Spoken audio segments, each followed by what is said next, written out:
Good afternoon, everybody. This is Bryan Cheeseboro out with American Battlefield Trust on a beautiful mid-September afternoon. We're here at Antietam National Battlefield, and I'm standing in front of the State of Maryland Monument on the field at Antietam. Antietam is the biggest battle, one of the biggest battles in the Civil War, and the bigger battle fought in Maryland during the war, the other one being Monocacy, which was a smaller affair a couple of years later. So Antietam is kind of a very, I guess, close to the heart of many Maryland Civil War people. If you look at the monument, it's actually to both Union and Confederate soldiers, and the regiments that participated in the battle are listed up at the top, kind of at the crown of the monument. And there's okay, sorry about that.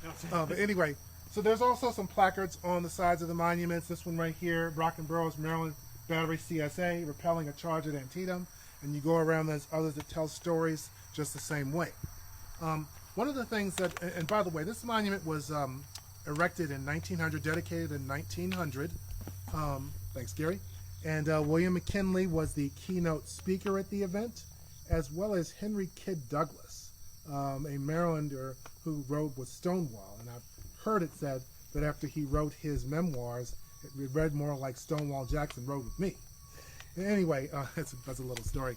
So anyway, one thing that's interesting to me about being here and remembering Maryland in the Civil War is sometime after the war, Isaac Trimble, another Marylander, just kind of mentioned, I guess off the top of his head, that there were 60,000 Maryland men who fought in the war, 40,000 Union and 20,000 Confederate.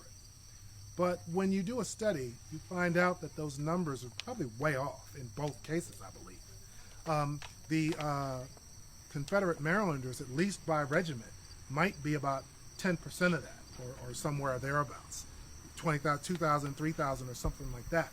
But we'll never know for sure because many Maryland men actually served in Virginia units. I found a Maryland man who served in a North Carolina unit.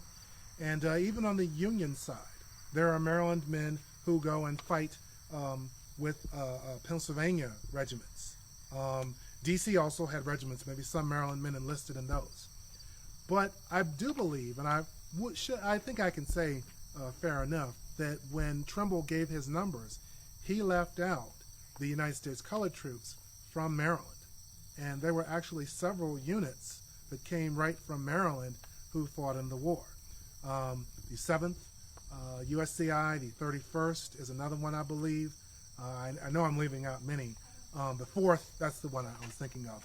The 4th United States Colored Troops, they were from Baltimore. So actually, we've discovered that as far as Maryland regiments go, there were more men in the USCT and from Maryland than there were Confederate soldiers by regiment, I should say, from Maryland. And again, we don't really know how many may have served in Virginia units.